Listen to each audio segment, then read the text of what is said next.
भूलना इंसान की फितरत है, ऐसा सोचकर अक्सर हम बहुत सारी चीजों को भूलते रहते हैं। जैसे शॉप पर पहुंचकर हमें याद आता है कि शॉपिंग लिस्ट तो घर पर ही रह गई।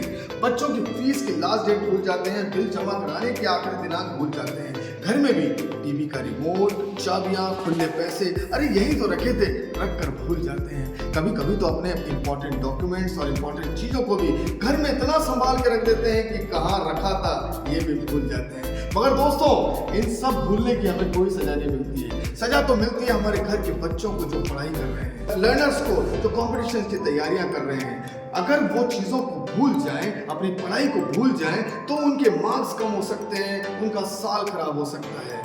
तो कैसे याद करें? आप सब मुझसे एग्री करेंगे कि आप सबके साथ कभी ना कभी ऐसा जरूर हुआ होगा कि किसी क्वेश्चन के आंसर को आपने बहुत अच्छी तरीके से लिख कर बोल कर याद किया था, मगर जैसे ही आप एग्जाम हॉल में पहुंचते हैं और एग्जाम के अंदर बाय लक वो क्वेश्चन भी आ जाता है, मगर उस समय वो आंसर आपको याद नहीं आता है। अरे कोई एक लाइन याद दिला दे, कोई एक वर्ड याद दिला दे, पूरा आंसर लिख दूंगा, कहीं तो याद किया था, मगर उस समय वो आंसर आपको याद नहीं आता।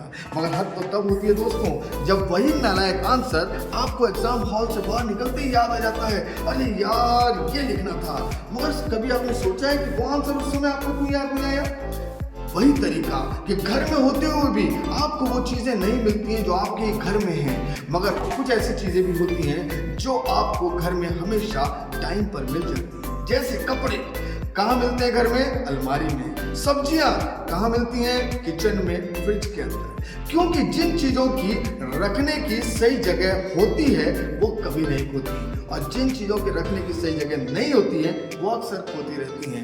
हम अपने स्टडीज के अंदर चीजों को याद भी ऐसे ही करते हैं। हम अपने दिमाग के अंदर उसको स्टोर रूम की तरह स्टोर कर रहे हैं, जिनका कोई भी मेथड नहीं होता, कोई रूल्स नहीं होता।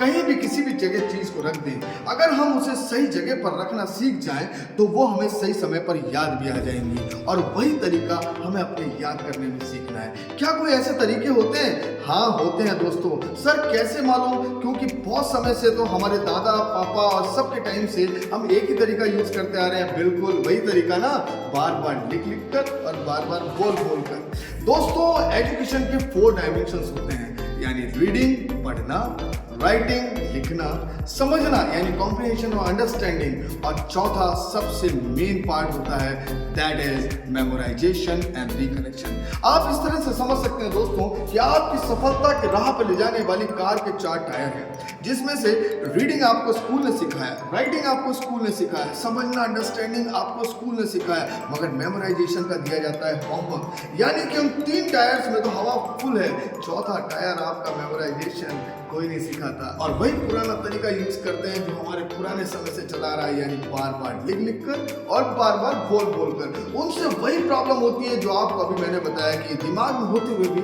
आंसर याद नहीं आता है। स्टोर रूम की तरह वो आंसर स्टोर होता है, यानी चौथा टायर पंचर है। मेमोराइजेशन और रिकलेक्शन को सिखाने के लिए मैं आया हूं आपका दोस्त मेमोरी वाला नॉर्बर्ट बेनेट, और मैं लेकर आया हूं ब्रेन जिम, जहां मैं आपके दिमाग को दूंगा पावर, आपके दिमाग की पावर को बढ़ाऊंगा। दोस्तों, आपको बता दूं कि आप अभी तक अपने दिमाग का सिर्फ 5% यूज कर पा रहे हैं। अगर आप ब्रेन जिम के साथ अपने दिमाग की पावर को बढ़ाएंगे तो आप 100% अपने ब्रेन को यूज कर पाएंगे। तो अभी मेरे चैनल को सब्सक्राइब करें, और मैं रोज आपको सिखाऊंगा नए नए मेथड, नई नई टेक्निक निमोनिक साइंस की। दोस्तों, मैं आप सबको बता दूं 240 मेथड्स निमोनिक साइंस ने याद करने के तैयार कर रखे हैं। हमारे इंडिया के अंदर 20 मेथड्स आए हैं, जिनके थ्रू इंडियन एजुकेशन बहुत इजी हो सकती है, कंपटीशन की तैयारी पूरी हो सकती है। और वही मेथड मैं आप सबको सिखाने आ रहा हूँ मेमोरी वाला ब्रेन जिम के अंदर। तो प्लीज मेरे चैनल को सब्सक्राइब करें। हम मिलते हैं दूसरे सेशन में।